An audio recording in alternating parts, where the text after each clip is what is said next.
Dynamic, articulate, perceptive, courageous, outspoken.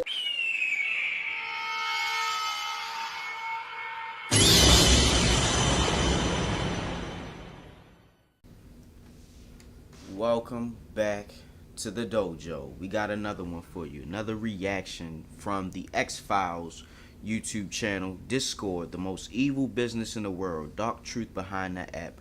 Now, I have Discord. I rarely use it. Anything going on in the background of Discord, I don't really know. I know that Discord mods get a bad rap. Reddit mods get a bad rap.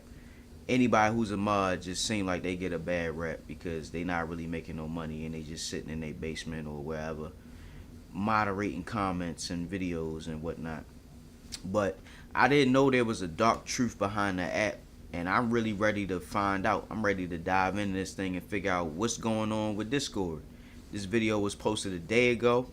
It's got almost got 1 million views. No, it almost got 1,000 views. I'm bugging. It say 894. I don't know what I was thinking. But yeah, let's go ahead and get into this, man. Do I need to full screen it? I don't think so. I'm not gonna full screen it. How does Discord make money? Discord is a free-to-use communication app, and in just 6 years, Discord went from being nothing to being worth over... In a world where chaos reigns, and justice is a forgotten word, one truth remains behind every end. There's a crime yet unsolved. Welcome to Behind the Crime. I don't know what's going on with this video. It sounded like we heard Moon. This is another YouTube channel, Moon. He does a lot of like documentaries on stuff with good information. It's a very reputable channel. I heard him in the beginning, Moon. I'm like, is this AI? No. It's just he clipped a small piece of his video talking about Discord, and now we're gonna see what kind of crimes went on with Discord. Our journey into the dark begins now.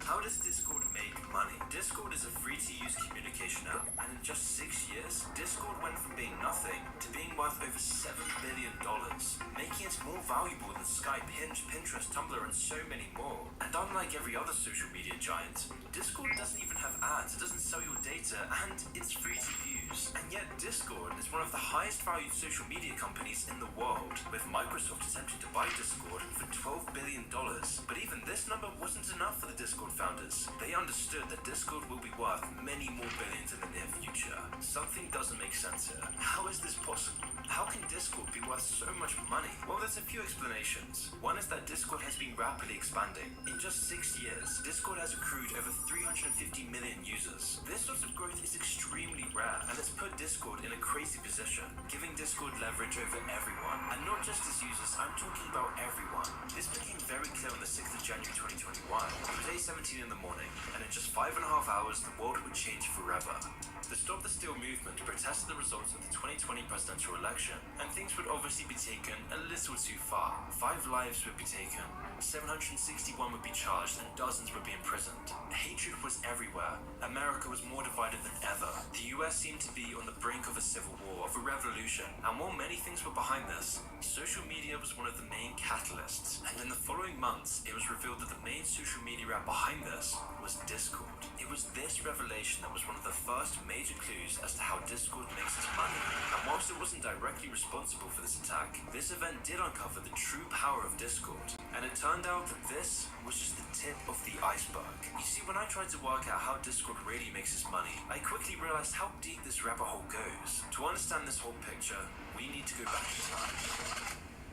The year was 2008, and a nerdy gamer called Jason Citron wanted to make his mark on the world, where he would go on to found a company called OpenFate. The idea was simple. OpenFate would be a social media site directly designed for integration with mobile games. And this idea at the time was kind of genius. OpenFate would integrate itself within the social structure of games, combining chat room software, leaderboards, and achievements into one unified whole. Notable games that utilize OpenFate were Fruit Ninja, Jetpack Joyride, and Tiny Wings. And in 2011, OpenFate would be sold to a Japanese company called Gree for the price of $104 million. Wow. And at the age of 26, Jason Citron was now a multi-millionaire. However, it wasn't all smooth sailing. Just before OpenFate's closure, disaster would strike Jason. A class action lawsuit had just been filed, with OpenFate being accused of mishandling handling user data, illicitly storing and selling this personal information, and for allegedly, quote, accessing, monitoring, and storing the unique device identifiers for mobile devices, along with personally identifiable information, such as users' exact GPS location, internet browsing history, and Facebook and Twitter profiles. All of this without the notice or consent of the user whose private information was being sold. In fact, OpenFate's entire business model relied on the unauthorized access to personal data to pass on to buyers for profit. We're talking about everything: your age, gender, location, contacts, games, activity. But all of this wasn't a secret. OpenFate's employees knew this, OpenFate's shareholders knew this, and of course Jason was behind all of this. And yet all of them put their moral reservations to the side. But very luckily for Jason, the case was dropped, with no reason given. And so Jason was now a multi-millionaire, free 26-year-old. He could do anything, but he still wanted to make his mark on the world. He wanted to influence society. He wanted to create something groundbreaking, something revolutionary. And so in 2015, he formed a new company called Discord, where he would bring back not only the idea of an online communication service centered around the gaming industry, but also some of the shady business practices that define OpenFate. However, the app's early months were rough to say the least. Discord's voice functionality was a total disaster. Call connections between users were precarious at best, and the quality of calls was even more erratic. Yet Jason and his team were obsessed with the app. With this obsession, the team continued to improve. New management was introduced, calls became stable, and people began to take notice of Discord. And while the user base was initially small, Twitch streamers and Redditors quickly began spreading the good news of the app. Features like its user-friendliness, its utility of combining servers with voice chat features of Skype, and its apparent security made Discord a very popular choice for internet users. And by the end of 2015, Discord now had 3 million users, and then by the same time next year, Discord would go on to have 25 million users. And so, as you'd expect, investors caught onto this and wanted a piece of the pie themselves. Now, investors weren't really after Discord because of its revenue figures, because Discord has never really monetized its vast user base. On the surface, Discord only makes its money through a subscription model, Nitro. Okay. I'm trying to figure out... Hold on real quick. Let me check Moon's channel, because I want to see how much of this video they cutting from Moon. Let me see. Moon channel. Let's see if I can find him. See if I can find Moon's channel. Yeah, right here, Moon. Look at his videos real quick. Something about Discord.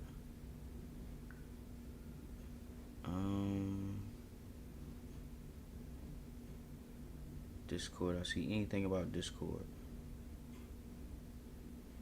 Cause he definitely, that's definitely his voice. Discord. Seeing if I can find something about Discord. I'm not seeing anything. He must have did it a long time ago. Man.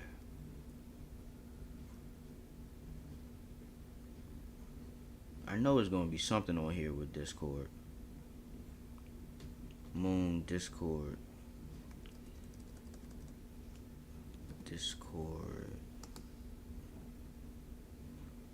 Okay, he did this 3 years ago. It's a 24-minute video. It's a 24-minute video 3 years ago, and then he got another one that says why I hate Discord. Let me see if we can. Into the headlines again. After one of their videos became one of the most viewed videos, it was shaky at best, and the quality was inconsistent. Within a few months, it already seemed like the Silicon Valley dream seemed out of reach. Maybe he just got lucky the first time. Regardless, he carried on the confidence that. Alright, let me look at this. Discord Yeah, so it's a he's using a 3-year-old video. I almost feel disgusted at myself to clicking on this video because this was Moon's video. He just took his whole video. AI slop.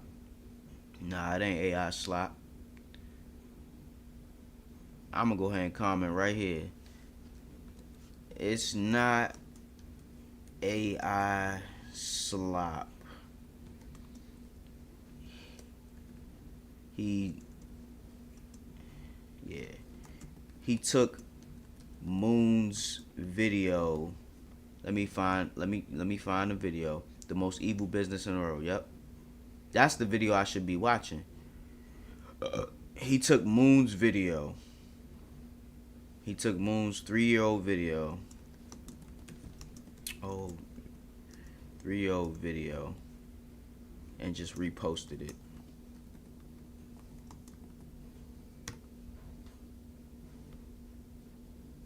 Okay. So we at 5 minutes and 20 seconds. I'm not even going to finish. I'm going to Moon's channel. Because this is his video.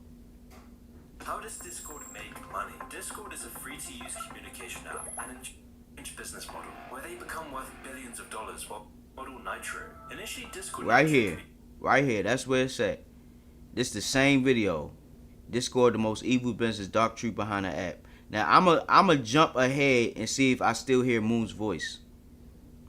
Like I'm getting a little carried away here. I mean, Discord's just a messenger app. He just reposted somebody's video. Like, bro, no. Dislike.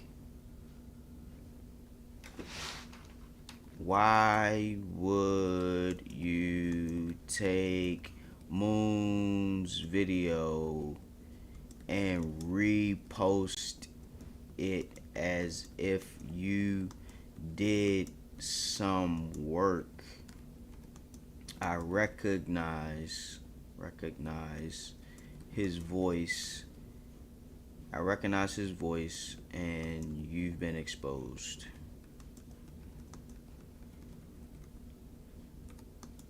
Downvote. Downvote, dislike. You can't do this.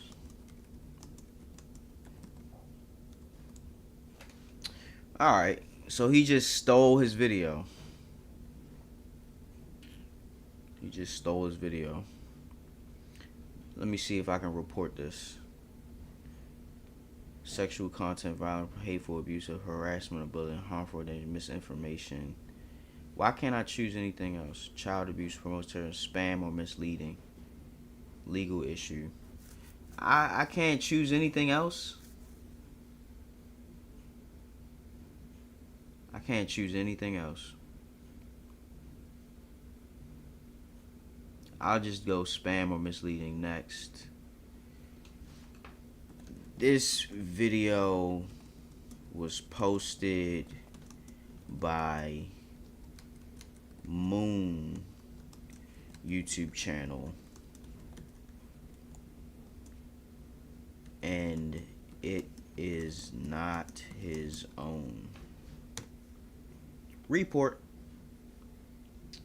Okay. That's what you do, man. Like, now I can go ahead and close this out and go to his video where we can find out it's the most evil business in the world. Let's continue. We purchased for $4.99 a month and gave its subscribers access to various customizations or upgrades such as sticker packs, high quality video sharing, and custom emojis. In 2018, Discord added new features such as server boosting and larger file uploads. And that's all well and good, until you do the math. In July of 2020, Discord purportedly generated $120 million from subscriptions. But then, how is Discord a multi-billion-dollar company if it's only generating $120 million from subscriptions? I mean, the company hasn't even had a year of profit since its founding. So are subscriptions really the key behind Discord's billion-dollar empire? No. Instead, Discord's business model is by getting investments. You see, Discord has been... Okay, so they get people to invest into the company. Because of how big it is and how much of an impact it's had on the gaming community and how much people rely on Discord, they get their money through investments. That makes sense. That definitely makes sense. Because you don't pay anything to use Discord. Slowly growing in the shadows, and is now set to take over the instant messaging industry. Through constant upgrades, Discord now has unrivaled value. Low latency, easy communication, great servers, no ads, no data selling, and no fee makes Discord perfect, giving millions immense value for free. And by providing better value than other messaging apps, Discord's growth is now unstoppable. With 150 million active monthly users, Discord now has 3 times Reddit's active user base, and could soon have over 500 million active users in just a couple of years. By growing its user base, Discord has grown its investments, and by inflating its value, Discord is patiently waiting for the opportunity to sell. You see, these big tech companies like Discord have a very strange business model where they become worth billions of dollars while being unprofitable and lacking any long-term plan to make money. All that matters to these companies is the scale of their user base. And so it's not hard to see why so many companies wanted a piece of Discord. In fact, this is why Discord has been doubling down on expanding its audience and providing as much value as possible. By investing in making the app the best it can possibly be, this then brings in more users, which then brings in more investors.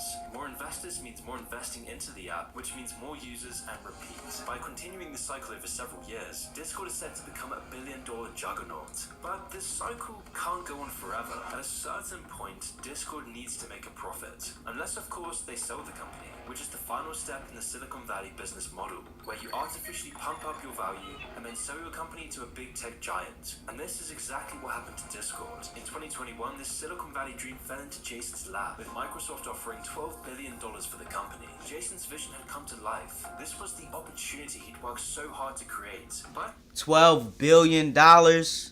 You wouldn't take that and run? $12 billion? I guess it was more valuable to him than 12 billion. Not 12 million, 12 billion. 12, you know how many 12 millions that is? In 12 man. Oh my God. Oh my God. I think you need a million millions in order to get a billion. I'm not a math guy, I'm not really sure, but I think you need $1 million. You need $1 million times a million to get a billion. And you get that 12 times over with 12 billion. I would have just sold the company and it'd been good for the rest of my life. Man, 12 billion, man, these guys, they just rolling in it, bro. They just rolling in it. Thank you, Moon, for this video. I'm glad I recognized your voice and realized that other channel was just reposting your video. But strangely, he actually turned down this offer. Why?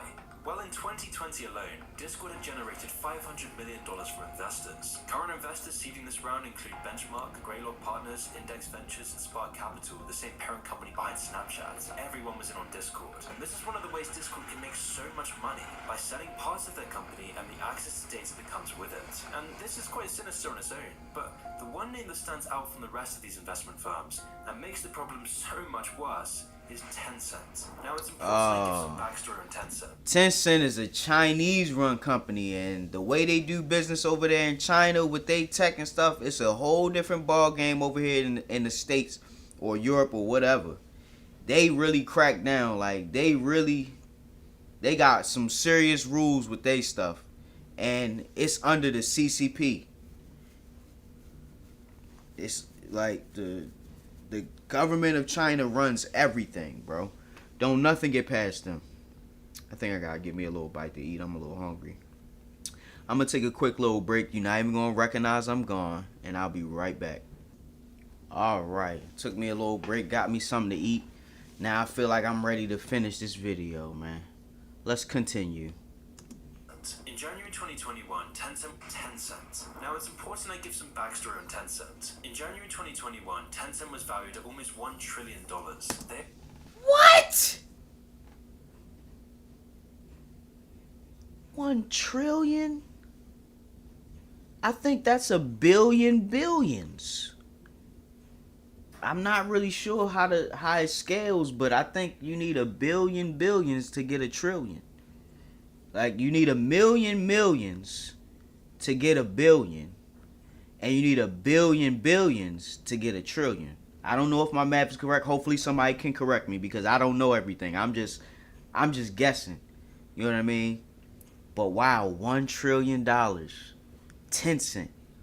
$1 trillion. They are a modern titan, and Tencent, like any other large company in China, is effectively a commercial branch of the CCP. But how did they come to hold such a position of power over the world's economy? Tencent is just an extension of the CCP. Yeah, the CCP is the Chinese Communist Party. I forgot what it stood for, but yeah, the CCP is the Chinese Communist Party. Communist famous company, and back in the day, they were a government mobile provider. They quickly expanded into video games and direct messaging, and in recent years, they're taking over the world, owning majority equity in Riot Games, investing in Reddit, and founding one of the biggest social networks, WeChat, which has over 1 billion users worldwide. But it's important to note that they only have this control because the CCP allows them, and the CCP only allows them to have this power as Tencent has to follow the Chinese government's orders. And that's why if you're registered to a Chinese mainland phone number, then Tencent will actively censor and track the messages that you send. Tencent also tracks users' locations, and even more terrifyingly, the messages they send through basic text messaging. And Tencent's control doesn't just stay within the Chinese borders. In the 2019 Hong Kong elections, Tencent suppressed all information on WeChat regarding the elections and even banned people who lived in the US and Canada for discussing the elections. I remember that Tencent is just an arm of the Chinese Communist Party. Whatever the Chinese Communist Party owns, they control outright. They control it outright. So China owns a lot just through control. You know what I mean? If anything comes up in China, the government owns it or partially owns it, bro. They not letting nobody get away, and then they track and monitor every single thing. So I think over in China they got a social credit system. So if you posting too much online that they don't agree with, they gonna ban your account, they gonna shut you down, and they gonna make you look like a bad member of society where nobody will hire you, nobody will give you opportunity. They probably won't even sell to you some things. Like, it's that crazy with Tencent and the Chinese Communist Party, bro. It's really that crazy.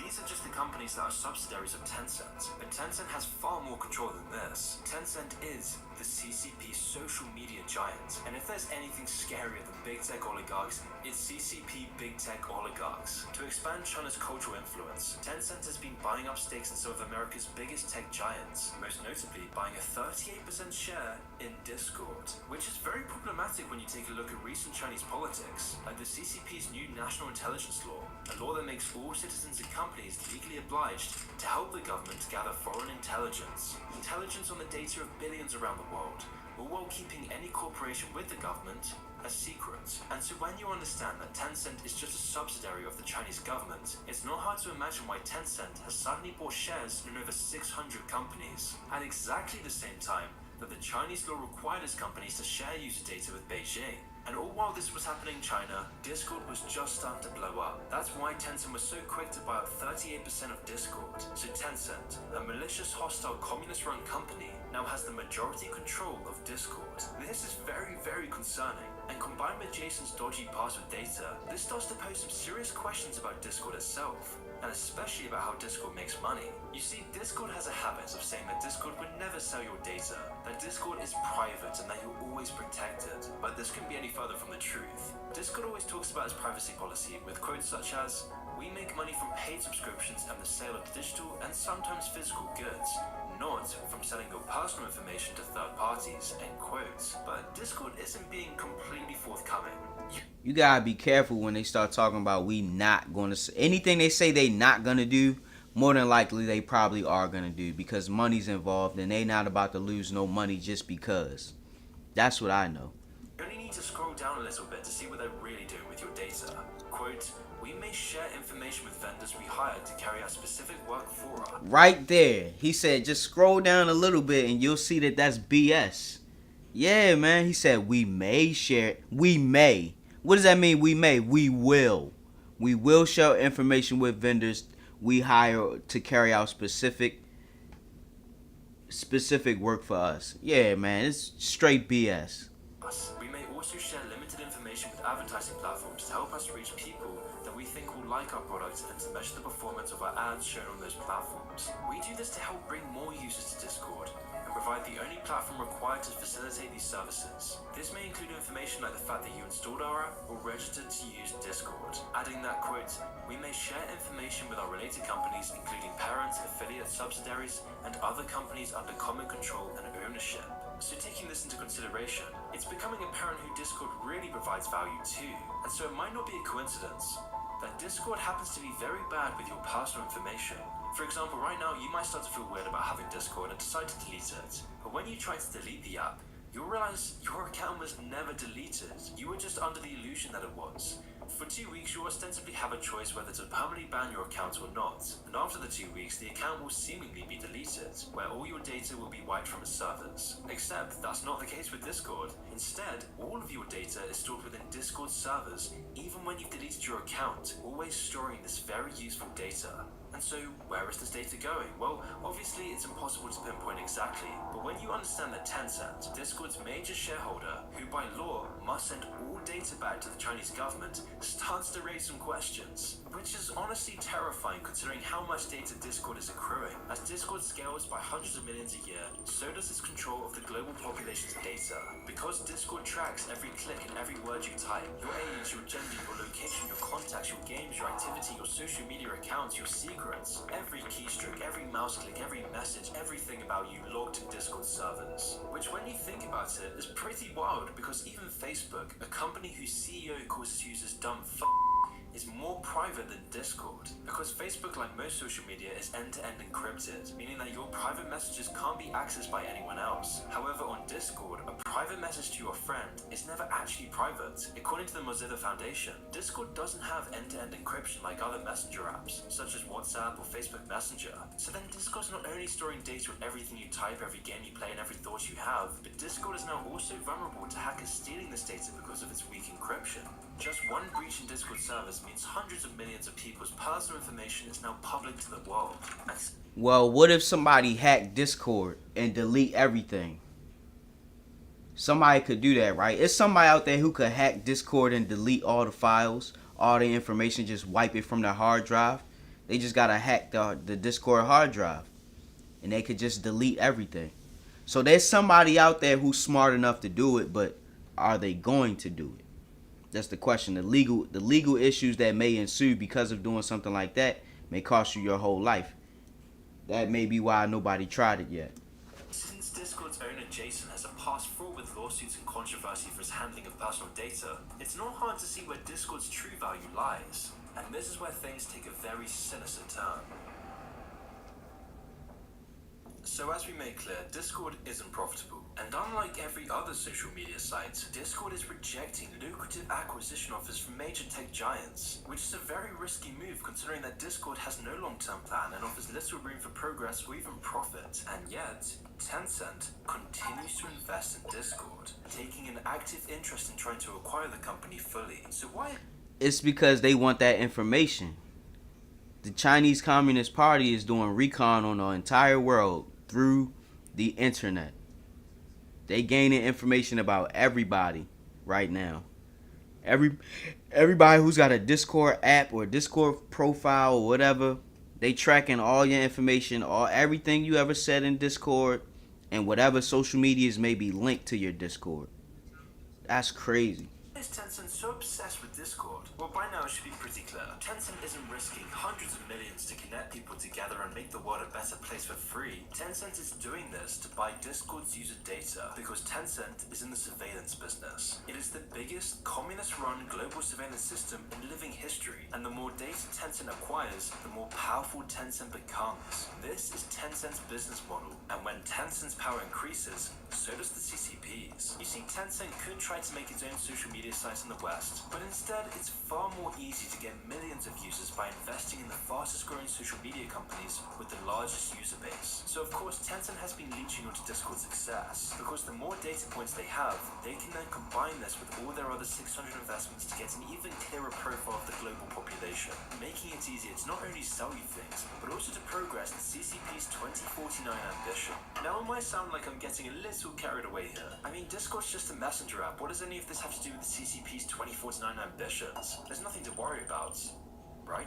Chinese intelligence agencies have a long history of hacking data from foreign companies, as far back as 2000. According to Steve Ryan, the former deputy director of the NSA, US officials have observed Chinese cyber operations aimed at piercing US defense contractors, something that was occurring on a quote regular basis by around 2006 onwards. The Chinese were robbing the defense industrial base blind. These cyber incursions became a regular practice, with Chinese state hackers successfully compromising the Pentagon 20 times in a single year. And in 20 years, What? They compromised the Pentagon security 20 times in a single year. Tencent is not to be played with. They know everything. China knows all.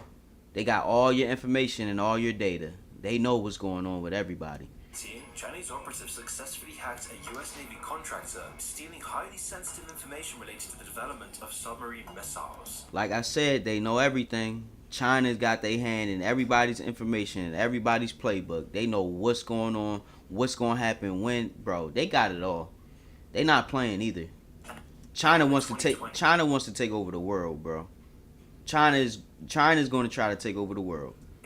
US security officials are deeply worried since privately owned Chinese companies are now acting as the tendrils of the Chinese government. It was for this reason that Tencent's WeChat app was recently banned in the US, and TikTok is getting banned in countries all around the world, and was almost actually banned by Trump. But by this point, it's too late. This can't be contained. Tencent is now invested in the biggest social media companies in the US. Companies like Reddit and Snapchat, and also some of the biggest social games like League of Legends and Fortnite, with all of these apps and games happening to be free to use, all because it's their vast user base that grants immense value to Tencent and the CCP. This isn't a normal money game, which is why Tencent's most lucrative investment is with Discord, an app that will soon be competing with WhatsApp Scale, all while being unencrypted and compromised by Tencent's data harvesting. Now, some of you might think that this sounds like just some stupid online conspiracy, but I promise you, it's really anything but.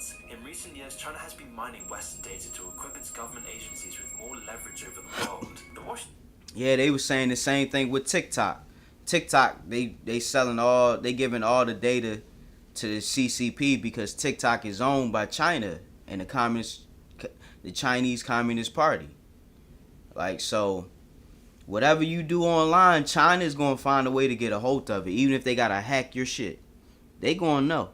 Washington Post of all media companies actually reviewed bidding documents and contracts for over 300 Chinese government projects since 2020, and they found orders for software designed to collect data on foreign targets from Western social media. The documents, publicly accessible through domestic government bidding platforms, also show that agencies include the state media, propaganda departments, police, military, and cyber regulators are all invested in more sophisticated systems to gather data for the CCP. Quote, "Now we have a better understanding of the anti-China underground network," said a Beijing-based analyst who works for China's Central Propaganda Department. And all of this global surveillance is part of Beijing's larger push to use big data and artificial intelligence to improve its international propaganda efforts, whilst also building a network of early warning systems that sound real-time alerts when trends threaten Beijing's interests. So why is China doing this? Well, Michael Pillsbury presented a lot of data in the 100-year marathon to argue that Chinese leadership has a systematic strategy to overtake the US as the world's dominating power, and they hope to complete this project by... Like I said, they trying to take over the world.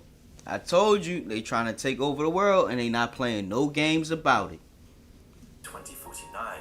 This is China's 2049 plan. It is of paramount importance to Xi Jinping, as this is the 100-year anniversary of China's Communist Revolution. This is deeply embedded within the Chinese government. For more than 50 years, this message has been thoroughly documented in Chinese literature and is a central part of China's education system and their People's Liberation Army. There is absolutely no doubt that Chinese leader Xi Jinping is dead set on ruling the rest of the world. In fact, these are his own words. This is his guiding message to party members and the public.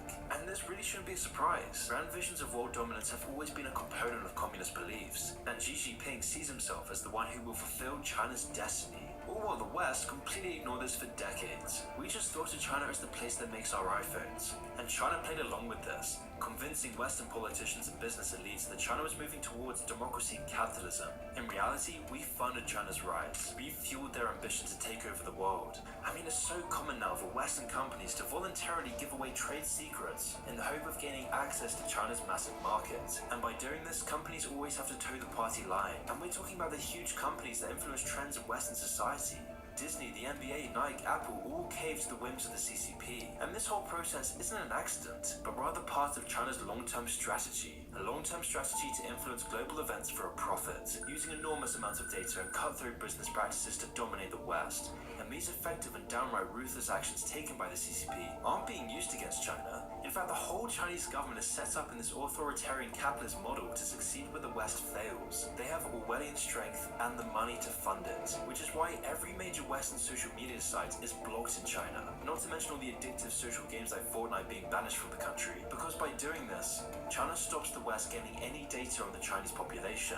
They understand how powerful it is to harvest all of this data. There is nothing the US or Europe can do to gain any tiny fraction of China's data on us. Tencent and ByteDance, the company that owns TikTok, now control all millennials and Zoomers' entire virtual lives. We've been beaten in a fight we didn't even know existed. And in the news, we always see Facebook, Twitter, and Amazon being questioned for their data handling. But the news, commentators, and media flat out ignores the widespread data harvest performed by the CCP, or more officially Tencent and ByteDance. So then it all comes back to the point, is Discord really free? I mean, Discord provides great value to its users, but the true value of Discord is to its majority shareholder Tencent. And as Discord comes to rival WhatsApp in the messaging industry, huge chunks of the world's data will always be under the watchful eye of the CCP, which is what made January 6th so scary. Because as I mentioned at the start, Discord was revealed to be the main social media platform behind these riots. This was evidenced by the insurrection being planned on Discord for weeks. 18 publicly accessible Discord servers showed how planned the attempted coup on January 6th was.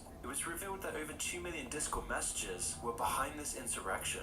Messages that connected supporters together, with all of them sharing the desires to see violence take place and sometimes bragging about their adventures during the storming of the Capitol grounds. Now obviously I'm not saying that Discord is directly responsible for these riots, and while the riots were concerning and said a lot about how divided we've become, there's something way more disturbing about these riots, which is that all this data collected in the build-up to the riots was stored in Discord servers the entire time. Remember, this isn't just simple encrypted user data like you'd find on WhatsApp. No, we're talking about every message, every game, your location, browsing history, everything. With all of this stored, monitored, and analyzed by the Chinese government. The implications of this are enormous, because as Tencent is legally required to send all this data back to the Chinese government while keeping it a secret, it means that the Chinese government very likely knew about the January 6 riots. They had all the information in advance, and might very well have used it to its advantage. And this is just one event of many.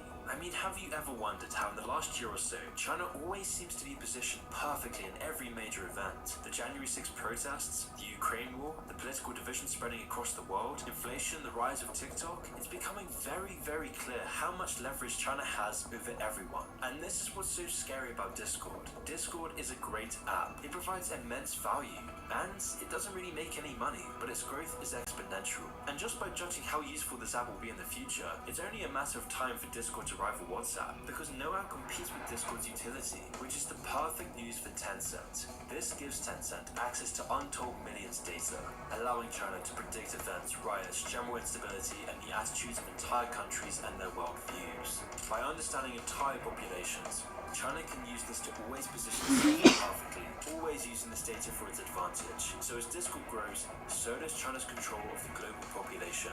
Because if you are not paying for the product, you are the product. How about that? We're living in a time of incredible opportunity, especially when it comes to growing your money. And a large part of that opportunity is in the global fintech market. It's anticipated to grow by 20% over the next 4 years, eclipsing a value of $305 billion, which is perfect timing because with the unprecedented volatility and high inflation rates, JP Morgan recently stated that alternatives are no longer optional. And to meet this increased demand for alternatives, these fintech platforms are stepping up, giving people access to investments they would have only dreamed of in the past. And one of my favorites offers a unique asset that's been long celebrated as a way to store wealth. In fact, the ultra-wealthy have been using it for decades, and now 85% of wealth managers recommend modern investors do too. But where previously it's been far out of our price range, now it can be yours in a few clicks thanks to Masterworks. Masterworks is a revolutionary investing platform that lets you become a stakeholder in multi-million-dollar artworks without needing millions yourself. And since Okay, this is basically just the ad that he got to put in his video. This was 3 years ago. I don't really care about Masterworks. I don't have no money to invest.